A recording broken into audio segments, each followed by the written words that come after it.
ಅಕ್ಕ ನೀವೇನೇ ಹೇಳಿ ನಿಮ್ಮ ಕೈ ರುಚಿ ಮುಂದೆ ಬೇರೆ ಯಾವ ಹೋಟೆಲ್ ಊಟನೂ ಇಲ್ಲ ಅಕ್ಕ. ಸುಮ್ಮನಿರಮ್ಮ, ನೀನೇನು ಸುಮ್ಮನೆ ಹೊಗಳ್ಬೇಡ ನನ್ನನ್ನು. ಅಯ್ಯೋ ನಾನ್ಯಾಕಕ್ಕ ಸುಮ್ಮನೆ ಹೇಳಿ, ನಿಜವಾಗ್ಲೂ ಅಕ್ಕ ಇವರಂತೂ ಅವಾಗ ನೆನ್ಪು ಮಾಡ್ಕೊತಾನೆ ಇರ್ತಾರೆ. ಅದಕ್ಕೆ ಕೈಯಲ್ಲಿ ಏನೋ ಜಾದು ಇದೆ ಕಣೆ. ಅದಕ್ಕೆ ಮಾಡಿದ ಅಡುಗೆ ಅದೆಷ್ಟು ರುಚಿಯಾಗಿರುತ್ತೆ ಗೊತ್ತಾ. ನೀನು ಮಾಡಿದ್ರೆ ಯಾಕಷ್ಟು ಟೇಸ್ಟ್ ಬರಲ್ಲ ಅಂತ. ಸುಮ್ಮನೆ ನೀವೆಲ್ಲ ಈ ಥರ ಅಂತೀರ ಅಷ್ಟೇ. ನಾನೇನಿಲ್ಲ, ಮಾಮೂಲಿ ಅಡುಗೆ ಮಾಡ್ತೀನಲ್ಲ ಅದೇ ಥರನೇ ಮಾಡ್ತೀನಿ. ನಾನೇನು ಜಾದುಗಿದೆ ಏನು ಮಾಡೋಕ್ಕೋಗಲ್ಲಪ್ಪ. ಇಲ್ಲೇ ಇವಳೇ ಸಾವಿತ್ರಿ. ಸಾವಿತ್ರಿ ಎಲ್ಲಿದೆಯೇ? ಅಕ್ಕ ಬಾವ ಯಾಕೋ ಕರೀತಾ ಇದ್ದಾರೆ. ಹಾಂ ಬಂದೆ ರೀ. ಇರೇ ರಾಧಾ, ನಾನು ಹೋಗಿ ಕೇಳ್ಕೊಂಬಂದ್ಬಿಡ್ತೀನಿ ಏನು ಅಂತ. ಅಯ್ಯೋ ಅಕ್ಕ ಇನ್ನೇನಿರೋದು, ನಾನು ಬರ್ತೀನಿ ನಡ್ರಿ. ಇನ್ನೇನು ನಮಗೂ ಟೈಮ್ ಆಯಿತು, ಹೊರಡ್ತೀವಿ. ಇನ್ನೇನು ಮದುವೆನೂ ಹತ್ರ ಬಂತಲ್ಲ, ಇನ್ನೇನು ಮದುವೆ ಓಡಾಟ ಅದು ಇದು ಅಂತ ಇದ್ದೇ ಇರುತ್ತೆ. ಇನ್ಮೇಲೆ ನಾವು ಇಲ್ಲೇ ಬಂದು ಸೆಟಲ್ ಆಗಿಬಿಡ್ತೀವಿ. 1 ತಿಂಗಳು ನಾವೆಲ್ಲೂ ಹೋಗೋ ಮಾತೇ ಇಲ್ಲ. ಅಯ್ಯೋ ಅದಕ್ಕೇನಂತೆ, ನೀನು ಬಂದ್ರೇ ನನಗೆ ಏನೋ ಒಂಥರ ಧೈರ್ಯ ಕಣೆ. ನೀನಿಲ್ಲ ಅಂತಂದರೆ ನನಗೆ ಒಬ್ಳಿಗೆ ಏನು ಮಾಡಲಿ ಏನು ಬಿಡಲಿ ಅನ್ನೋ ಥರ ಆಗ್ಬಿಡುತ್ತೆ. ನೀನು ನನ್ನ ಜೊತೆ ಇದ್ದೆ ಅಂತಂದರೆ ಏನು ಬೇಕಾದರೂ ಮಾಡ್ಬೋದು. ಸರಿ ಆಯಿತು ಇರು, ಅದೇನೋ ಅಂತ ಕೇಳ್ಕೊಂಬರ್ತೀನಿ. ನಡ್ರಕ್ಕ ನಾನು ಬರ್ತೀನಿ. ನಾನು ಸ್ವಲ್ಪ ಮದುವೆಗೆ ಅಂತ ಹೇಳಿ ಬ್ಲೌಸ್ಗಳೆಲ್ಲ ಹೊಲಿಯೋಕೆ ಕೊಟ್ಟಿದ್ದೆ. ಆ ಬ್ಲೌಸು ಮತ್ತು ಸ್ಯಾರಿ ಜಿಗ್ಜಾಗ್ ಮಾಡೋದು, ಫಾಲ್ ಹಾಕೋದು ಮತ್ತು ಕುಚ್ಚೆಲ್ಲ ಹಾಕೋದಕ್ಕೆ ಕೊಟ್ಟಿದ್ದೀನಿ. ಎಲ್ಲನೂ ಕಲೆಕ್ಟ್ ಮಾಡಿಕೊಂಡು ಎಲ್ಲ ಲಗೇಜ್ ಪ್ಯಾಕ್ ಮಾಡ್ಕೊಂಡು ಇಲ್ಲಿಗೆ ಬರ್ತೀನಿ. ಅಯ್ಯೋ ರಾಧಾ, ನಿನಗೆ ಸೀರೆ ಬ್ಲೌಸು ಅಂದಾಗಲೇ ನೆನಪಾಗಿದ್ದು ನನಗೆ. ಅಲ್ಲ ನಾನು ಬ್ಲೌಸ್ ಕೊಟ್ಟು ಬಂದಿದ್ದೀನಿ, ಅದೇನಾಗಿದೆ ಎತ್ತ ಅಂತ ನಾನು ಕಾಲ್ ಮಾಡಿ ವಿಚಾರಿಸೇ ಇಲ್ಲ ಕಣೆ. ಕೊಡ್ತೀನಿ ಅಂತ ಹೇಳಿದರು. ನಾನು ಈ ಮದುವೆ ಗದ್ದಲದಲ್ಲಿ ಅದನ್ನ ಕೇಳೋದಕ್ಕೆ ಆಗಿಲ್ಲ. ಅವ್ರ ಹತ್ರ ಬಟ್ಟೆಗಳು ಜಾಸ್ತಿ ಬೇರೆ ಇರ್ತವ, ಮರ್ತ್ಬಿಡ್ತಾರೆ. ನೆನ್ಪು ಮಾಡಿಲ್ಲ ಅಂತಂದರೆ ಓ ಹೌದಾ ನೆನಪೇ ಇರಲಿಲ್ಲ ಅಂದ್ಬಿಟ್ರೆ ಆಮೇಲೆ ಕಷ್ಟ. ನಾನು ಅದೇ ಮಾಡಬೇಕು. ನಾಳೆ ಹೋಗಿ ಬ್ಲೌಸ್ ಎಲ್ಲ ರೆಡಿಯಾಗಿದೆಯಾ, ಹಿಂಗೆ ಮಗಳು ಮದುವೆ ಬೇಗ ಕೊಡಿ ಅಂತ ಹೇಳಬೇಕು. ಅಯ್ಯೋ ಅಕ್ಕ, ಮದುವೆ ಟೈಮಲ್ಲಿ ಆಮೇಲೆ ಬ್ಲೌಸ್ ಇಲ್ಲ ಅಂತ ಹೋಗಿ ಹುಡುಕೊಂಡು ತರೋದಾಗುತ್ತೆ. ಹೋಗಿ ಫಸ್ಟ್ ಅದು ಏನಿದೆ ರೆಡಿ ಮಾಡೋಕೆ ಕೊಟ್ಟಿರೋದು ವಿಚಾರಿಸ್ಕೊ. ನೋಡು, ಆವಾಗಿಂದ ಕರಿತಾನೆ ಇದ್ದೀನಿ. ಲೇ ಸಾವಿತ್ರಿ, ಬೇಗ ಬರ್ತೀಯಾ ಬರೋದಿಲ್ವಾ ನೀನೀಗ? ಅಯ್ಯೋ ರಾಧಾ, ಯಾಕೋ ನಿಮ್ಮ ಭಾವ ತುಂಬ ಸಿಟ್ಟಲ್ಲಿರೋ ಥರ ಐತೆ. ಅದೇನು ಅಂತ ಕೇಳ್ಕೊಂಬರ್ತೀನಿ ನೀರು. ಹೌದಕ್ಕ, ನನಗೂ ಹಂಗೆ ಅನ್ನಿಸ್ತು. ನೋಡು ಅವ್ರಿಗೊಂಚೂರಾದ್ರೂ ಭಯ ಭಕ್ತಿ ಇದೆಯಾ ಅಂತವ. ಎಷ್ಟೊತ್ತಿಂದ ಕರಿತಾ ಇದ್ದೀನಿ, ಬರ್ತಾ ಇದ್ದಾಳ ನೋಡು ಹೊರಗಡೆ. ಅಯ್ಯೋ ಅಣ್ಣ, ಒಳಗಡೆ ಏನೋ ಮಾಡ್ತಿರ್ತಾರೆ ಬಿಡು. ನಿನಗೆ ಸಡನ್ನಾಗಿ ಬಾ ಅಂತ ಅಂದರೆ. ಅಲ್ಲ ಕಣ, ನೀನೇ ನೋಡಿದೆ ತಾನೆ ಈ ಪ್ರಿಯ ಯಾವ ಥರ ಮಾತಾಡೋದ್ಲು ಅಂತ. ಅಲ್ಲಣ್ಣ, ಪ್ರಿಯ ಮಾತಾಡಿದ್ದಕ್ಕೂ ನೀನು ಕೋಪ ಮಾಡ್ಕೋತಿರೋದಕ್ಕೂ ಏನು ಸಂಬಂಧ? ಈಗ ಅದಕ್ಕೆಗೆ ಇಲ್ಲಿ ಏನಾಯ್ತು ಅನ್ನೋ ವಿಚಾರನೇ ಗೊತ್ತಿಲ್ಲ. ಹೋಗಿ ನೀನು ಅವ್ರ ಮೇಲೆ ಕೂಗಾಡಿದ್ರೆ, ಅವಳ ಮೇಲೆ ಕೂಗಾಡ್ದೆ ಇನ್ಯಾರ ಮೇಲೆ ಕೂಗಾಡ್ಲಿ ಹೇಳು? ಅಲ್ಲ, ಇಷ್ಟೆಲ್ಲ ಆಗ್ತಿರೋದಕ್ಕೆ ಕಾರಣ ನಿಮ್ಮ ಅದಕ್ಕೇನೇನೆ. ಅವಳು ಒಳ್ಳೆ ಬುದ್ಧಿ ಕಲಿಸಿದ್ರೆ ಮಗಳೇ ಯಾಕೆ ಈ ಥರ ಆಡ್ತಿದ್ಲು? ಅಲ್ಲ, ಮೊದಲನೇ ಮದುವೆ ಆಗಿತ್ತು, ಗಂಡ ಸತ್ತೋದ ಅಂತ ಸುಳ್ಳು ಹೇಳಿದ್ದೀವಿ. ಆದರೆ ಇವಳು ಆಡ್ತಿದ್ದ ಅವತಾರಕ್ಕೆ ಗಂಡ ಓಡಿಸಿದಾನೆ ಅಂತ ಹೇಳೋಕ್ಕಾಗುತ್ತಾ ಅವ್ರ ಮನೆಯಲ್ಲಿ? ಅಷ್ಟು ಮೀರಿ ಲವ್ ಮ್ಯಾರೇಜ್ ಮಾಡ್ಕೊಂಡು ಹೋಗಿದ್ದೀವಳು. ನಮ್ಮ ಮಾತನ್ನೇ ಧಿಕ್ಕರಿಸಿ ಮಾಡ್ಕೊಂಡು ಹೋಗಿ ಈಗ ನಮ್ಮ ಮನೆಯಲ್ಲಿ ಬಂದು ಕೂತಿದ್ದಾಳೆ. ಈಗ ನೋಡಿರೋ ಹುಡುಗ ಎಷ್ಟು ಒಳ್ಳೆಯವನು. ಆ ಶಶಾಂಕ್ಕಿಂತ ಹುಡುಗ ಬೇಕೇನೋ ಅವಳಿಗೆ? ಅಲ್ಲಣ್ಣ, ಹುಡುಗ ಏನೋ ಒಳ್ಳೆಯವನೇನೇ ಇಲ್ಲ ಅಂತ ನಾನು ಹೇಳ್ತಾ ಇಲ್ಲ. ಆದರೆ ಇವಳಿಗೆ ಸ್ವಲ್ಪ ಯಾಕೋ ಮನಸ್ಸಿಗೆ ಒಪ್ತಾ ಇಲ್ವಲ್ಲ. ಈಗ ಒಪ್ಪಿಗೆ ಇಲ್ದಿರೋ ಮದುವೆ ಮಾಡ್ಬಿಟ್ಟು ಏನು ಮಾಡೋಕ್ಕಾಗುತ್ತೆ ಹೇಳು? ನಾಳೆ ಮತ್ತೆ ಇನ್ನೇನಾದರೂ ಸಮಸ್ಯೆ ತೊಗೊಂಡು ಬಂದರೆ ಏನು ಮಾಡೋದು ಆಗ?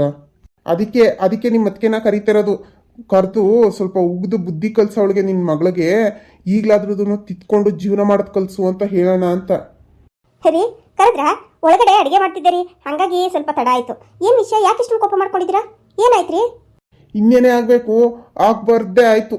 ನೋಡು, ನಿನ್ನ ಮಗಳು ಆಗ್ಲೇ ಆ ಹುಡುಗನ ಮೇಲೆ ಬೇಜಾರು ಮಾಡ್ಕೊಂಬಂದು ಕೂತಿದ್ದಾಳೆ. ಅಲ್ಲ ಕಣೆ, ಅವನಿಗೀಗಾಗಲೇ ಒಂದು ಮಗು ಇದೆ ಅನ್ನೋ ವಿಚಾರ ಅವಳಿಗೂ ಗೊತ್ತು ತಾನೆ. ನಾವೇನು ಕಣ್ಕಟ್ಟು ಮದುವೆ ಮಾಡ್ತಾ ಇದ್ದೀವಾ? ಇವಳಿಗೂ ಒಂದು ಮಗು ಇತ್ತು ತಾನೆ. ಆ ಮಗುನ ಸಾಕಲ್ಲ ಅಂತ ಹೇಳಿ ಬಿಟ್ಟು ಬಂದಿದ್ದಾಳೆ. ಈ ವಿಚಾರ ಅವ್ರಿಗೇನಾದ್ರೂ ಗೊತ್ತಾದ್ರೆ ಈ ಮದುವೆ ನಡೆಯುತ್ತೆ ಅಂತ ಅನ್ಕೊಂಡಿದ್ಯಾ? ಯಾವುದೇ ಕಾರಣಕ್ಕೂ ನಡೆಯಲ್ಲ. ರೀ, ಯಾಕ್ರಿ ಅದ್ರ ಬಗ್ಗೆ ಮಾತಾಡ್ತಿದ್ದೀರಾ? ಈಗ ಆ ಮಗುನ ಅವ್ರು ಸಾಕೊಂಡಿದ್ದಾರೆ ತಾನೆ, ಇವಳಿಗೂ ಅದಕ್ಕೂ ಏನು ಸಂಬಂಧ ಇಲ್ಲ ಅಂತ ಬರ್ಕೊಟ್ಟು ಬಂದಿದ್ದೀವಲ್ರಿ ಕೋರ್ಟಲ್ಲೇನೆ. ನೋಡಿ, ಈಗ ನಮ್ಮ ಮುಂದೆ ಮಾತಾಡಿದಿರಾ ಸರಿ ಹೋಯ್ತು. ಅಪ್ಪಿ ತಪ್ಪಿ ಹುಡುಗನ ಮನೆ ಕಡೆಯವ್ರ ಮುಂದೆ ಏನಾದರೂ ಈ ವಿಚಾರ ನೀವು ತೆಗೆದ್ರೆ ನಿಜವಾಗ್ಲೂ ನಮ್ಮ ಮಗಳ ಜೀವನ ಹಾಳಾಗುತ್ತೆ ಕಣ್ರಿ. ಸುಮ್ಮನಿರಿ, ಈಗೋ ಒಳ್ಳೆ ಜೀವನ ಸಿಗ್ತೈತೆ ನನ್ನ ಮಗಳಿಗೆ. ಇನ್ನೆಲ್ಲೇ ಒಳ್ಳೆ ಜೀವನ? ಅದಕ್ಕೂ ಕೊಲ್ಲು ಹಾಕೋ ಮಟ್ಟಕ್ಕೆ ಬಂದು ನಿಂತವಳೆ. ರೀ, ಏನ್ರಿ ಹೇಳ್ತಿದ್ದೀರಾ ನೀವು? ಏನಾಯ್ತು? ಅಲ್ಲ, ನೀವು ಏನು ಹೇಳಿದ್ರೆ ಈ ಥರ ಒಟ್ಟೊಟ್ಟಾಗಿ ಮಾತಾಡಿದ್ರೆ ನನಗೆ ಏನು ಅರ್ಥ ಆಗಬೇಕು? ಅದೇನು ಅಂತ ಡೈರೆಕ್ಟಾಗಿ ಹೇಳಿ. ಅಣ್ಣ, ನೀನು ಸುಮ್ಮನಿರು, ನಾನು ಮಾತಾಡ್ತೀನಿ. ಸುಮ್ಮನೆ ಏನೇನೋ ಮಾತಾಡ್ತಾ ಇದೀಯ ನೀನು. ಅದಕ್ಕೆ ಏನಿಲ್ಲ, ನಮ್ಮ ಪ್ರಿಯಾ ಇವತ್ತೇನೋ ಹುಡುಗನ ಮೀಟ್ ಮಾಡೋದಕ್ಕೆ ಅಂತ ಹೋಗಿದ್ಲಂತೆ. ಅಲ್ಲಿ ಅವ್ರ ಮಗ ಏನೋ ಸುಮ್ಮನೆ ಅವರಿಬ್ರಿಗೂ ಮಾತಾಡೋದಕ್ಕೆ ಬಿಡಲಿಲ್ಲ, ಒಂದು ಪ್ರೈವೇಸಿ ಟೈಮ್ ಸ್ಪೆಂಡ್ ಮಾಡೋದಕ್ಕೆ ಬಿಡಲಿಲ್ಲ.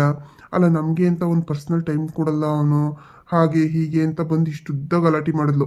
ಅದಕ್ಕೆ ಅಣ್ಣ ಇಷ್ಟೊಂದು ಕೋಪ ಮಾಡ್ಕೊಂಡಿದ್ದಾನಷ್ಟೇ. ಏನು? ಅಲ್ಲ ರೀ, ನಾನು ಹಿಂಗೆ ಅಂತೀನಿ ಅಂತ ಬೇಜಾರು ಮಾಡ್ಕೋಬೇಡಿ. ಅಲ್ಲ, ಇವಳು ನಮ್ಮನ್ನು ಹೇಳಿ ಕೇಳಿ ಹೋಗಿಲ್ಲ. ಮನೆಯಲ್ಲಿ ದೊಡ್ಡವ್ರು ಇದ್ದಾರೆ, ಅವ್ರಿಗೆ ಕೇಳ್ಬಿಟ್ಟು ಹೋಗಬೇಕು ಅನ್ನೋ ಪರಿಜ್ಞಾನ ಇಲ್ವ ಇವಳಿಗೆ? ಅಲ್ಲ, ಹಿಂಗೆ ಹೋಗಿದ್ಲಂತೆ ಇವಳು ಹುಡುಗನ ಮೀಟ್ ಮಾಡೋದಕ್ಕೆ? ಅದೆಲ್ಲ ಕಣೆ ಮಾತು ಬಂದಿರೋದು. ಸುಮ್ಮನಿರು ಒಂದು ನಿಮಿಷ ನೀನು. ಏನಪ್ಪ ಏನಾದರೂ ಹೇಳಕ್ಕೆ ಹೋದ್ರೆ ಹಿಂಗೆ ಸುಮ್ಮನಿರು ಅಂತೀರಾ. ಲಾಸ್ಟ್ ಟೈಮು ಹಿಂಗೆ ಮಾಡ್ಕೊಂಡು ಜೀವನ ಹಾಳು ಮಾಡ್ಕೊಂಡ್ಲು. ಈಗೇನೋ ಒಂದು ಒಳ್ಳೆ ಸಂಬಂಧ ಸಿಕ್ಕಿದೆ, ಮದುವೆ ಮಾಡ್ಕೊಂಡು ಹೆಂಗೋ ಚೆನ್ನಾಗಿರಲಿ ಅಂತಂದರೆ ಈಗಲೂ ಇದೇ ಅವತಾರ ಆಡ್ತಿದ್ದಾಳೆ. ನನಗಂತೂ ಏನು ಹೇಳಬೇಕು ಅಂತಲೇ ಗೊತ್ತಾಗೋದಿಲ್ಲ. ಅಕ್ಕ ಅದೇನು ಕೇಳಿ ಅಕ್ಕ. ಅಲ್ಲಪ್ಪ ಅವಳು ನನಗೆ ಹೇಳೇ ಇಲ್ಲ ಕಣೋ, ಈ ಥರ ಹೋಗ್ತೀನಿ ಅಂತ ನನ್ನ ಹತ್ರ ಏನಾದರೂ ಹೇಳಿದರೆ ನಾನು ಹೇಳುವೆ ಅವಳಿಗೆ, ಯಾಕಮ್ಮ ಈ ಥರ ಎಲ್ಲ ಓಡಾಡಬಾರ್ದು ಮಾಡಬಾರ್ದು ಅಂತ. ಅಲ್ಲಿ ಇವಳು ಯಾರನ್ನು ಕೇಳಿ ಮೀಟ್ ಮಾಡೋಕೆ ಹೋಗಿಲ್ಲಂತೆ. ಅದೇ ಬಂದಿರೋದೀಗ. ಇವಳಿಗೆ ಹೇಳೋರು ಕೇಳೋರು ಏನು ಭಯ ಭಕ್ತಿ ಅನ್ನೋದೇ ಇಲ್ದಂಗೆ ಆಗ್ಬಿಟ್ಟೈತೆ. ಮನೆಯಲ್ಲಿ ಲಂಗು ಲಗಾಮ್ ಇಲ್ಲದೆ ಕುಣಿತಾ ಕೂತವಳೆ, ಹಂಗೇನೇನೆ ಹೋಗೋಳೆ ಹುಡ್ಕೊಂಡು. ನನಗೆ ನಿಜವಾಗ್ಲೂ ಎಷ್ಟು ಸಿಟ್ಟು ಬರ್ತಾ ಇದೆ ಅಂತಂದರೆ ಅವಳ ಮೇಲೆ. ಅಲ್ಲ ಇವಳಿಗೆ ಹೇಳಬೇಕಾ ಶಶಾಂಕ್ ಕೇಳಬೇಕಾ ನಾನು? ಪಾಪ ಅವನು ಮನೆಯಲ್ಲಿ ಇದ್ದಂತೆ, ಮನೆಯಲ್ಲೇ ಸಿಕ್ಕಿ ಮಾತಾಡಿಸಿ ಕಳಿಸಿದ್ದಾನೆ. ಅಲ್ಲ ಅವ್ರ ಅಪ್ಪ ಅಮ್ಮ ಇದ್ರೋ ಇರಲಿಲ್ವೋ ಅದು ಕೇಳಲಿಲ್ಲ ನಾನು. ಅಕಸ್ಮಾತ್ ಅವ್ರು ಏನಾದರೂ ಮನೇಲಿ ಇದ್ದಿದ್ರೆ ಏನು ಅನ್ಕೊಂಡಿರ್ಬೇಡ ನಮ್ಮನ್ನು. ಅವ್ರ ಅಪ್ಪ ಅಮ್ಮ ಯಾವ ಥರ ಬೆಳೆಸಿದ್ದಾರೆ ಈ ಹುಡುಗಿನ. ಮದುವೆಗೆ ಮುಂಚೆನೇ ಈ ಥರ ಗಂಡು ಮನೆಗೆ ಬರೋದು ಅಂತಂದರೆ ಏನಪ್ಪ ಇದು ಅಂತ ಅವ್ರು ಅಂದ್ಕೊಂಡಿರಲ್ಲ. ನಮ್ಮ ಬಗ್ಗೆ ಯಾವ ಅಭಿಪ್ರಾಯ ಇರುತ್ತೆ ಅಂತ ಅಂದ್ಕೊಂಡಿದ್ಯಾ ಅವರು? ನಮಗೆ ನಿಜವಾಗ್ಲೂ ಮರ್ಯಾದೆ ತೆಗಿಯೋ ಕೆಲಸನೇ ಇವಳು ಮಾಡ್ತಿದ್ದಾಳೆ. ರೀ ನೀವು ಕೋಪ ಮಾಡ್ಕೋಬೇಡಿ, ಸುಮ್ಮನೆ ನಾನು ಅವಳಿಗೆ ಹೇಳ್ತೀನಿ ಯಾಕೆ ಈ ಥರ ಮಾಡೋಕೆ ಹೋದ್ಲು ಅಂತ ಕೇಳ್ತೀನಿ ಬಿಡಿ. ಅಷ್ಟೇ ಅಲ್ಲ ಅದಕ್ಕೆ ಈಗ ಈ ಹುಡುಗ ಬೇಡ ನನಗೆ ಬೇರೆ ಎಲ್ಲಾದರೂ ಹುಡುಗನ ಹುಡುಕಿ, ಇಲ್ಲಾಂತಂದರೆ ನಾನೇ ಎಲ್ಲಾದರೂ ಹುಡುಗನ ಹುಡ್ಕೊಂಡು ಮಾಡ್ಕೋತೀನಿ. ಏನು ಜಗತ್ತಲ್ಲಿ ಹುಡುಗಂಗೇನು ಬರೋಣ? ಈಗಿನ ಕಾಲದಲ್ಲಿ ಹೆಣ್ಮಕ್ಳು ಸಿಗ್ತಾ ಇಲ್ಲ, ಗಂಡು ಮಕ್ಳಿಗೆ ಮದುವೆ ಮಾಡ್ಕೋತೀನಿ ಅಂತಂದ್ರೆ ಹುಡುಕಾಡ್ತಾ ಕೂತವ್ರೆ. ಅಂಥದ್ರಲ್ಲಿ ನಾನೇನು ನೋಡೋಕೆ ಚೆನ್ನಾಗಿಲ್ವಾ, ಓದಿಲ್ವಾ, ನನಗೇನು ಆಸ್ತಿ ಇಲ್ವಾ, ನಾನೇ ಮಾಡ್ಕೋತೀನಿ ಅಂತ ಏನೇನೋ ಮಾತಾಡೋದ್ಲು. ಅದಕ್ಕೆ ಅಣ್ಣ ಕೋಪ ಮಾಡ್ಕೊಂಡಿದ್ದಾನೆ. ಈಗ ಆಲ್ರೆಡಿ ಮದುವೆ ಕಾರ್ಡ್ಸ್ ಎಲ್ಲ ಪ್ರಿಂಟ್ ಆಗೋಗಿದೆ, ಅದಕ್ಕೆ ಎಲ್ಲರಿಗೂ ಹೇಳ್ಕೊಂಡಾಗಿದೆ ಈ ಥರ ಮದುವೆ ಅಂತ. ಈ ಟೈಮಲ್ಲಿ ಹುಡುಗಿ ಈ ಥರ ಮಾಡಿದ್ರೆ ಹೆಂಗೆ ಹೇಳಿ? ಏನು ಮದುವೆ ಬೇಡ ಅಂತ ಅಲ್ಲ? ಅಯ್ಯೋ ಈ ಹುಡುಗಿಗೆ ಏನಪ್ಪ ಆಗೈತೆ? ಅಲ್ಲ ನಾವು ಇಷ್ಟು ಕಷ್ಟಪಟ್ಟು ಇಷ್ಟು ಒಳ್ಳೆ ಸಂಬಂಧ ಹುಡುಕಿದ್ದೀವಿ, ಇಂಥ ಒಳ್ಳೆ ಸಂಬಂಧನ ಬೇಡ ಅಂತ ಹೇಳ್ತಿದ್ದಾಳ. ಅಯ್ಯೋ ದೇವ್ರೆ, ಯಾಕಪ್ಪ ಈ ಹುಡುಗಿ ಈ ಥರ ಆಡುತ್ತೆ? ಇಂಥವಳೊಬ್ಳು ಮಗಳಾಗಿ ಹುಟ್ಟೋ ಬದಲು ನಾವು ಮಕ್ಕಳೇ ಇಲ್ಲದೆ ಇದ್ದಿದ್ರೆ ಚೆನ್ನಾಗಿರ್ತಿತ್ತಲ್ಲಪ್ಪ. ಅಕ್ಕ ಇದು ಯಾಕೋ ಸರಿ ಕಾಣಿಸ್ತಾ ಇಲ್ಲ ಅಕ್ಕ. ನೋಡಿ ಇವತ್ತೇ ಅವಳಿಗೆ ಕಂಡೀಷನ್ ಆಗಿ ಹೇಳ್ಬಿಡಿ, ನೋಡಿ ಈ ಥರ ಎಲ್ಲ ಆಡೋದಾದ್ರೆ ನಿಮ್ಮ ಜೀವನ ಹಾಳಾಗೋಗುತ್ತೆ, ಅಪ್ಪ ಅಮ್ಮ ಹೇಳಿದ ಮತ್ತೆ ಕೇಳು ಅಂತ. ಇಲ್ಲ ಅಂತಂದರೆ ಮುಂದೆ ಅಯ್ಯೋ ದೇವ್ರೆ, ಇವಳು ಇದೇ ಥರ ಆಡ್ತಾಯಿದ್ರೆ ಎಲ್ಲಿ ಬಾಳ್ವೆ ಮಾಡ್ತಾಳಲ್ಲಿ? ಅಲ್ಲಿ ನೋಡಿದ್ರೆ ಅವ್ರ ಅತ್ತೆ ತುಂಬ ಸಂಪ್ರದಾಯಸ್ಥೆ ಅನಿಸುತ್ತೆ, ಒಳ್ಳೆ ಹೆಂಗಸೇನೇ ಅಲ್ಲ. ಅವತ್ತು ಮಾತಾಡಿದ್ದು ಮಾತುಕತೆ ಎಲ್ಲ ನೋಡಿದ್ವಲ್ಲ, ಸೊಸೆ ಸರಿ ಇಲ್ಲ ಅಂತ ಹೇಳ್ಬಿಟ್ಟು ಮಗನಿಗೆ ಇನ್ನೊಂದು ಮದುವೆ ಮಾಡ್ತಿರೋದು. ಅಯ್ಯೋ ದೇವ್ರೆ. ಅಕ್ಕ ನಡಿ ಈಗಲೇ ಹೋಗಿ ಮಾತಾಡೋಣ ಅವಳ ಜೊತೆನಲ್ಲಿ. ಈಗಲೇ ಹೋಗಿ ನಿನ್ನ ಮುದ್ದಿನ ಮಗಳಿಗೆ ಉಗ್ದು ಬುದ್ಧಿ ಕಲಿಸು. ಇಲ್ಲ ಅಂತಂದರೆ ನೋಡು ನಮ್ಮ ತಲೆ ಮೇಲೆ ಚಪ್ಪಟಿ ಕಲ್ಲೇ ಎಳಿಯೋದವಳು.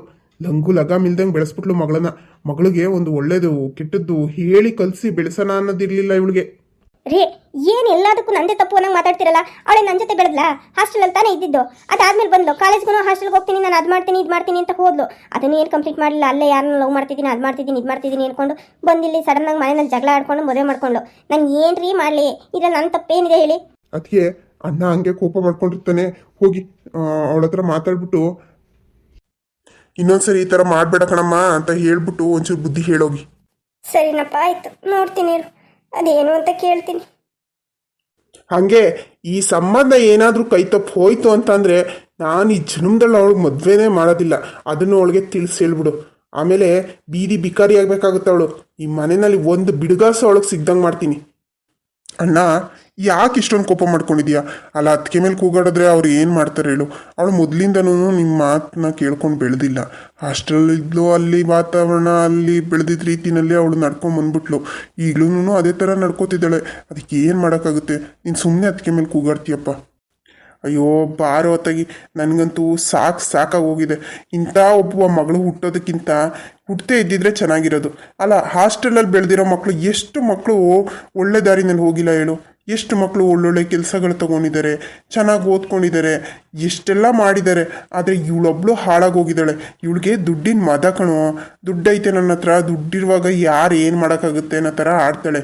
ಅಲ್ಲ ಈಗ ನಾವು ನೋಡಿದ್ದೀವಲ್ಲ ಶಶಾಂಕು, ಅವ್ನಿಗೆ ಎಷ್ಟು ಒಳ್ಳೆ ಹುಡುಗ ಗೊತ್ತಾ? ನಾನಿನ್ನು ಸುಮ್ಮನೆ ಒಪ್ಕೊಂಡಿದ್ದೀನಿ ಅಂತ ಅಂದ್ಕೊಂಡಿದ್ದೀಯಾ? ಅವನ ಬಗ್ಗೆ ಎಲ್ಲ ವಿಚಾರಿಸಿನೇ ಮದುವೆಗೆ ಒಪ್ಕೊಂಡಿರೋದು. ಅವನ್ನೇನಾದರೂ ಇವಳು ಮದುವೆ ಮಾಡಿಕೊಂಡ್ರೆ ನಿಜವಾಗ್ಲೂ ತುಂಬ ಚೆನ್ನಾಗಿ ನೋಡ್ಕೋತಾನೆ.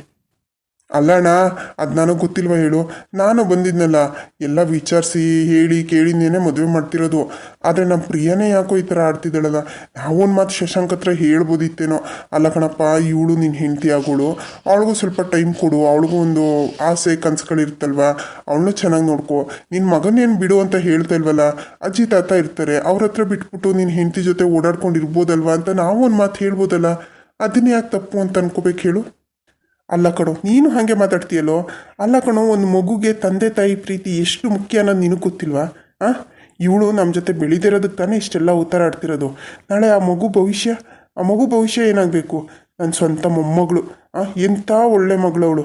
ಅಂಥ ಮೊಮ್ಮಗುನ ಬಿಟ್ಟು ಬಂದ್ಬಿಟ್ಲು. ಅವತ್ತೇ ಹೇಳಿದೆ, ಮೊಮ್ಮಗುನಾದರೂ ಕರ್ಕೊಂಬಾರೆ, ನಾವು ನೋಡ್ಕೋತೀವಿ, ನೀನು ನೋಡ್ಕೊಳ್ದೇ ಇದ್ರೂ ಪರವಾಗಿಲ್ಲ, ನಾವು ಸಾಕ್ತೀವಿ ಅಂತ. ಬಿಲ್ಕುಲ್ ಆಗಲ್ಲ. ನನಗೆ ಮಗು ಇದೆ ಅನ್ನೋ ವಿಚಾರನೇ ಯಾರಿಗೂ ಗೊತ್ತಾಗಬಾರ್ದು. ಅವನೇ ಸಾಕಲಿ, ಅವನೇ ಮಾಡಲಿ ಅಂತ ಹೇಳ್ಬಿಟ್ಟು ಆ ಮಗುನು ಗಂಡನ ಹತ್ರನೇ ಬಿಟ್ಬಿಟ್ಟು ಬಂದ್ಲು. ಆ ಮಗು ಇವತ್ತೂ ಎಲ್ಲಾದರೂ ಸಿಕ್ಕಿದಾಗ ಮೀಟ್ ಮಾಡಿದಾಗ, ತಾತ ಯಾಕೆ ತಾತ ಮಮ್ಮಿ ನನ್ನ ನೋಡೋದಕ್ಕೆ ಬರೋದೇ ಇಲ್ಲ ಅನ್ನತ್ತೆ. ನನಗೆ ಹೆಂಗೆ ಆಗ್ಬಿಡ ಗೊತ್ತಾ? ಆದ್ರೂ ಹಲ್ಲು ಕಚ್ಕೊಂಡು ಆ ಮಗುನ ಮಾತಾಡ್ಸ್ಕೊಂಬರ್ತೀನಿ. ಇವಳು ಇಷ್ಟು ವರ್ಷ ಆಯ್ತಲ್ಲ ಆ ಮಗು ಬಿಟ್ಟು ಬಂದು, ಆಯಿತು 2 ವರ್ಷ 3 ವರ್ಷ ಆಯ್ತಾ ಬಂತು. ಆ ಮಗುನ ಒಂದು ದಿನಕ್ಕಾದ್ರೂ ಹೋಗಿ ಮಾತಾಡ್ಸಿದಾಳ? ಇಲ್ಲ. ಯಾಕೆ? ಇವಳಿಗೆ ತಾಯಿಯಾಗಿರ್ಲಿಲ್ವಾ? ಇವಳಿಗೆ ಮನುಷ್ಯತ್ವ ಅನ್ನೋದೇ ಇಲ್ಲ ಕಣೋ. ಬರೀ ದುಡ್ಡಿನ ಅಹಮು, ದುಡ್ಡಿನ ದುರಹಂಕಾರನೇ ತುಳುಕ್ತಾ ಇದೆ ಇವಳಿಗೆ. ನನಗಂತೂ ಸಾಕಾಗಿ ಹೋಗಿದೆ. ಇವಳು ಹಿಂಗೆ ಆಡ್ತಾ ಇರಲಿ. ನಾನು ಆಸ್ತಿ ಗೀಸ್ತಿ ಎಲ್ಲನೂ ಯಾವುದಾದ್ರೂ ಆಶ್ರಮಕ್ಕೋ ಅಥವಾ ಅನಾಥಾಶ್ರಮಕ್ಕೋ ಬರೆದು ಕೊಟ್ಬಿಟ್ಟು ನಾನು ಕೊನೆಗಾಲದಲ್ಲಿ ತೆಗಿ ಎಲ್ಲೋ ಶಿವನೇ ಅಂತ ಜೀವನ ಮಾಡಿಬಿಡ್ತೀನಿ. ಅಷ್ಟೇ ನಿರ್ಧಾರ ತಗೊಂಡ್ಬಿಟ್ಟಿದ್ದೀನಿ ನಾನು. ಇವಳು ಹಿಂಗೆ ಆಡ್ತಾ ಇರಲಿ, ನಾನಂತೂ ಇವಳು ಬಿಡುಗಾಸ ಸಿಗ್ದಂಗೆ ಮಾಡಿಬಿಡ್ತೀನಿ. ಏನೋ ಅಣ್ಣ, ಅಲ್ಲ ನಾವೇನಾದರೂ ಮಾತಾಡೋಣ ಅಂತಂದರೆ ಅವಳು ನನ್ನ ಮಾತಕ್ಕೂ ಏನು ಅಷ್ಟೇನು ಬೆಲೆ ಕೊಡೋದಿಲ್ಲ. ಹಂಗಲ್ಲ ಕಂಚಿಕಪ್ಪ ಹಿಂಗೆ ಅಂತ ಹೇಳ್ಬಿಟ್ಟು ನನ್ನ ಬಾಯಿ ಮುಚ್ಚಿಸ್ಬಿಡ್ತಾಳೆ. ಏನು ಮಾಡಲಿ ಹೇಳು? ನನಗೂ ಅವಳ ಹತ್ರ ಏನು ಮಾತಾಡೋದಕ್ಕೂ ಆಗಲ್ಲಪ್ಪ. ಇದೇ ಅವಳಿಗೆ ಕೊನೆಯ ಅವಕಾಶ. ಈಗ ಸಿಕ್ಕಿರೋ ಅವಕಾಶ ಏನಾದರೂ ಕಳ್ಕೊಂಡ್ಲು ಅಂತಂದರೆ ಮುಂದೆ ಭಾಳ ತುಂಬ ಕಷ್ಟ ಐತೆ ಕಣೋ. ಅಲ್ಲ, ಇವಳಂತ ಮಗಳನ್ನ ನಾನು ಎತ್ಬಿಟ್ಟು ಅನುಭವಿಸ್ಬಾರ್ದೆಲ್ಲ ಅನುಭವಿಸ್ಬಿಟ್ಟೆ. ನಿನಗೆ ಗೊತ್ತಾ, ಎಲ್ಲಾದರೂ ಹೊರಗಡೆ ಹೋದರೆ ಫಸ್ಟ್ ತೆಗಿಯೋದೆ ನಿನ್ನ ಮಗಳೇನಪ್ಪ ಗಂಡನ ಬಿಟ್ಟು ಬಂದ್ಬಿಟ್ಟಿದ್ದಾಳೆ, ಏನು ಅವಳಿಗೆ ಮದುವೆ ಮಾಡ್ತೀಯೋ ಇಲ್ವೋ, ಈಗ ಮದುವೆ ಫಿಕ್ಸ್ ಆಗಿದೆ ಅಂತ ಕೆಲವ್ರು ಹೇಳಿದ್ಮೇಲೆ ಅದು ಎಷ್ಟು ದಿನ ಬಾಳ್ವೆ ಮಾಡ್ತಾಳೋ ನೋಡೋಣ, ನಾವೇನು ನಿಮ್ಮ ಮಗಳು ನೋಡಿಲ್ವಾ, ಅವಳ ದುರಹಂಕಾರ ಅವಳು ಕೊಬ್ಬು ಎಲ್ಲ ನನ್ನ ಸ್ವಲ್ಪ ಕಮ್ಮಿ ಮಾಡ್ಕೊಳಪ್ಪ, ಏನು ನೀನು ಈ ಥರ ಬೆಳೆಸ್ಬಿಡ್ತೀಯ ಮಗಳನ್ನ ಅಂತಾರೆ. ನನಗೆ ಎಷ್ಟು ಅವಮಾನ ಆಗುತ್ತೆ ಗೊತ್ತಾ ಆ ಟೈಮಲ್ಲಿ. ಯಾಕಾದರೂ ಇಂಥ ಮಗಳು ಹುಟ್ಬಿಟ್ಲೋ ಅಂತ ಎಷ್ಟು ಅಂದ್ಕೊಂಡಿದ್ದೀನೋ. ಮಕ್ಕಳಿಲ್ಲ ಅಂತ ಆ ದೇವರು ಈ ದೇವರು ಅಂತ ಮಾಡಿ ಹುಟ್ಟಿದ್ದೀವಳು ಒಬ್ಬಳೇ ಮಗಳು ಅಂತ ತುಂಬ ಪ್ರೀತಿಯಿಂದ ಸಾಕಿ ಈಗ ನಮಗೆ ನೆನೆ ಈ ಥರ ಮಾಡ್ತಿದ್ದಾಳೆ. ಏನು ಮಾಡೋದು? ಆ ಭಗವಂತ ಇನ್ನೂ ಏನೇನು ಅಂದ್ಕೊಂಡಿದ್ದಾನೋ ಹಾಗೇ ನಡೆಯುತ್ತೆ ಬಿಡು, ಹೋಗ್ಲಿ, ಏನು ಮಾಡೋಕ್ಕಾಗಲ್ಲ. ನೋಡೋಣ, ನಿಮ್ಮ ಅತ್ತಿಗೆ ಹತ್ರ ಮಾತಾಡು ಅಂತ ಹೇಳಿ ಕಳಿಸಿದ್ದೀನಲ್ಲ, ಅವಳ ಮಾತಕ್ಕಾದ್ರೂ ಬೆಲೆ ಕೊಟ್ಟು ಚೇಂಜ್ ಆಗ್ತಾಳ ಅಂತ. ಸರಿ ಅಣ್ಣ, ಹಾಗಿದ್ರೆ ನಾವು ಹೊರಡ್ತೀವಿ ಇವತ್ತು. ನಮಗಲ್ಲಿ ತುಂಬ ಕೆಲಸ ಇದೆ. ಆಗಲೇ ಬಂದು 1 ವಾರ ಆಯಿತು, ಇಲ್ಲೇ ಉಳ್ಕೊಂಬಿಟ್ಟಿದ್ದೀವಿ.